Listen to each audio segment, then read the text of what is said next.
On behalf of the European Commission, Ms. Vassiliou has the floor. President, honourable members, the violence which broke out last May between Buddhist and Muslim communities in Rakhine State was indeed tragic. It led to loss of life, damage to property including schools and places of worship, and at its peak 100,000 people were driven from their homes. This was all the more disappointing since the remarkable changes in Myanmar have so far been peaceful. Moreover, it highlighted the plight of the Rohingyas and the ingrained prejudice against them going back to colonial times. Our concern is finding a better future for the Rohingyas in the new Myanmar. For many years, the EU has supported stateless and deprived Rohingya in northern Rohingya state. Since 2007, ECHO has spent about €24 million for that purpose.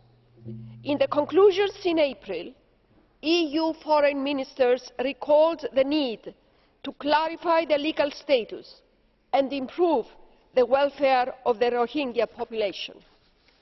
On behalf of the High Representative Vice President, I therefore welcome the willingness of the government to listen to the concerns of the international community as expressed by the Border Affairs Minister in recent contacts with the EU diplomats in Myanmar.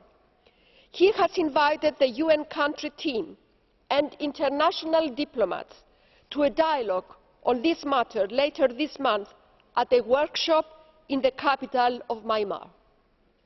The government should have the space to deal with the situation as an internal matter.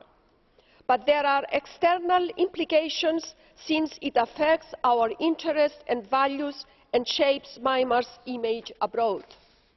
Thus, in ongoing contacts with the government, the High Representative Vice President has passed the following messages. First, we expect Myanmar to adhere to international standards as regards human rights, citizenship and treatment of detainees. Second, humanitarian access should continue to be improved, particularly in areas of northern Rohingya state where interventions have been suspended due to the violence.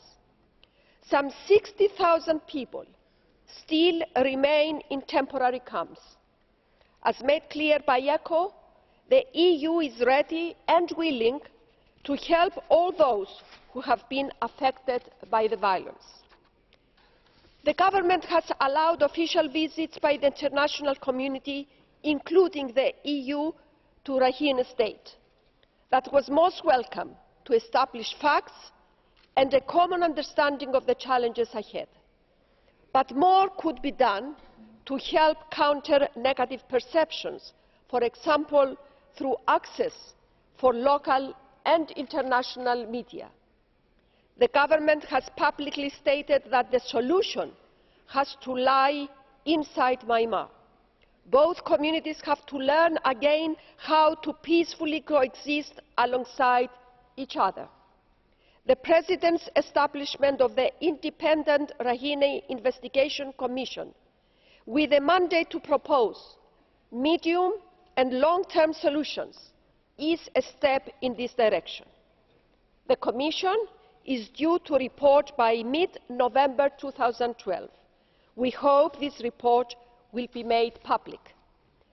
A permanent separation of the communities should be avoided.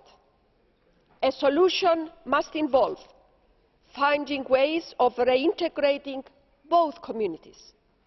The government should reach out to civil society and dialogue to build bridges between the communities in the context of an inclusive, common Myanmar identity. Bearing in mind the large number of the Rohingya in Bangladesh and worries about the refugees in the camps, we hope that the two governments will soon begin talking to each other about how to bring things forward. Thank you, Mr. President. Thank you. 6 motions for resolution have been submitted at the end of the debate, which I now close. Voting will be held following the 3 debates this afternoon. Our next point of the agenda is Azerbaijan, the case of Mr. Ramil Safarov.